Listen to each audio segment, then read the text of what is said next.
Hey everyone, today is November the 12th, 2023, and we have us a pretty big chunk of cruise news. Let's get into it.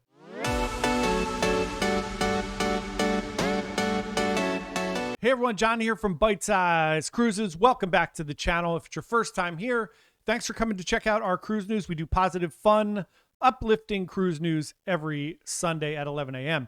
Today is November the 12th. First of all, thank you to all of our service members for your service, whether you are a veteran or you are active military. Thank you so much for your service. Yesterday was Veterans Day. We would not be where we are today without all of you. So thank you so much. Let's get into the cruise news. So first bit of cruise news, Port Canaveral slowly, not even slowly anymore, quickly becoming the cruise line to be all cruise lines. This year, they've announced that they had 6.8 million passengers. So that is really incredible. They've broken their own record. Next year, they're anticipating 7.3 million passengers to come through Port Canaveral.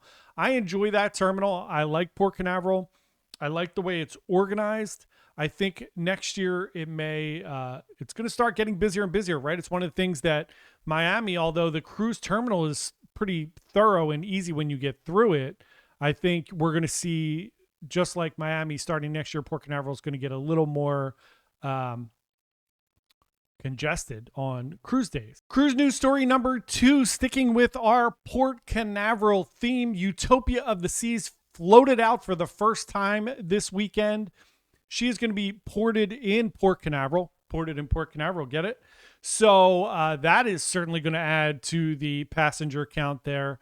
Port Canaveral, obviously, Utopia is an Oasis class ship that's going to hold 6,000 some people. So that's going to really kind of help ramp up that as well. Another little tip for you here. Everyone is nuts about Icon coming out with good reason. Look, I am as excited as anyone about Icon of the Seas. I love that there's a new kind of class of ships coming out. I love that it's this huge kind of event. But however, sneaky, Utopia is right behind it. Utopia is going to be the last of the Oasis class ships, the 6th and final in that class.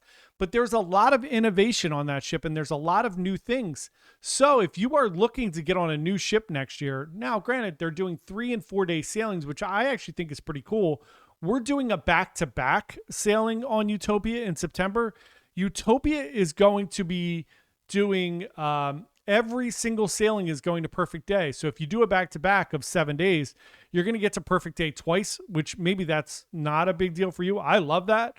So, and Utopia is not crazy expensive the same way that Icon is. So if you want to get on a new ship, but you don't want to get pulled into the wave that is Icon, you can really get some good deals on Utopia.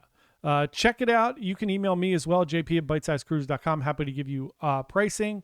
We are a travel agency, so we're happy to help you. Cruise news story number 3, Port Everglades, which is Fort Lauderdale, not to be left out, is looking at over 4 million passengers next year, with Disney Dream home porting there for the year, and Celebrity Ascent is going to be heading to Fort Lauderdale at the end of this year in just a few weeks. I'm going to be on Celebrity Ascent in April. I cannot wait. The pricing for that is expensive as well, but it looks amazing. Yet another ship in the Edge class there. And the next one, Excel, has already been announced.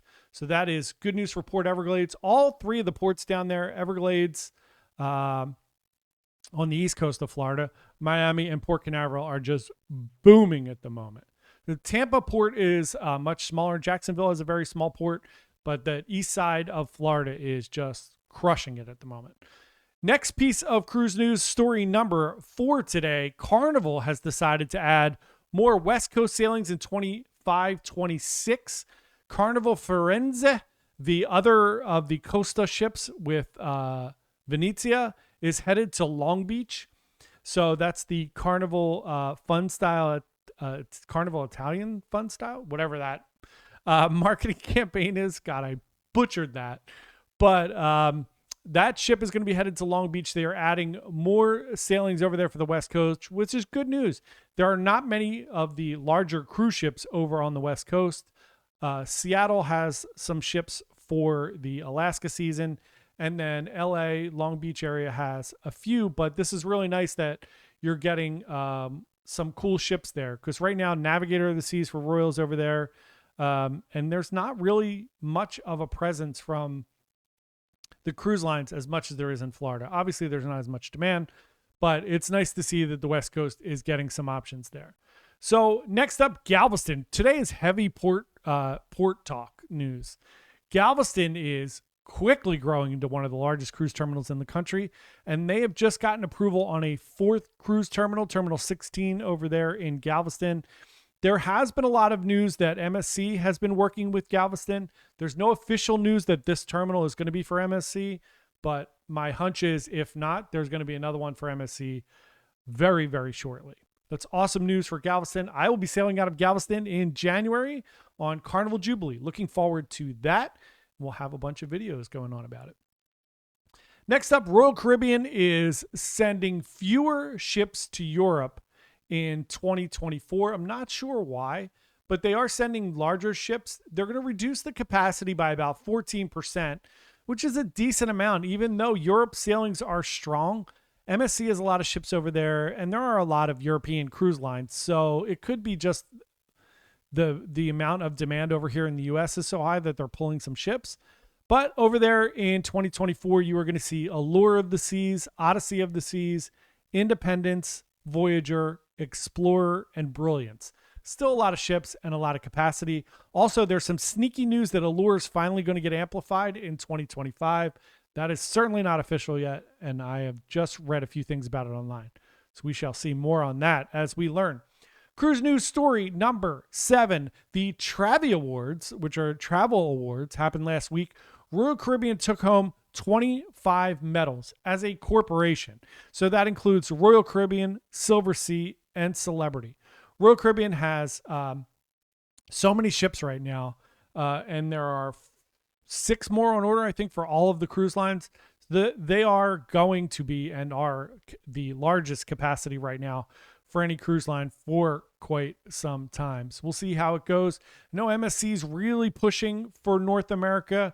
They added their Explorer brand, so we'll see how all of that goes over the next few years. Last bit of cruise news for today. Got some news on Lookout Key, Disney's new private island. So there's going to be an arrival point called Mabrika Cove. Mabrika means welcome in Taino, which is said to be the indigenous language of the Bahamas there. There's going to be a Triton trumpet stage for shows. Treasures of Eleuthera is going to be the name of the retail shop. And there will be an adults-only beach for 18 and older, and that's going to be called Serenity Bay. Those are cruise news stories for today. I almost did cruise hands. I almost did Tony's cruise hands. Can't do that, guys. Come on. Settle down, people. And now I'm going to, now I want to sing Tony's cruise news song, which I can't do, which was remixed recently by Ludacris. Go check it out if you haven't seen it. So that's our cruise news for today. Thanks everyone for watching. We would love for you to subscribe to our channel. Go subscribe to Tony from La Lita Loca 2. His channel is awesome. And we will see everybody tomorrow. Have a wonderful rest of your Sunday.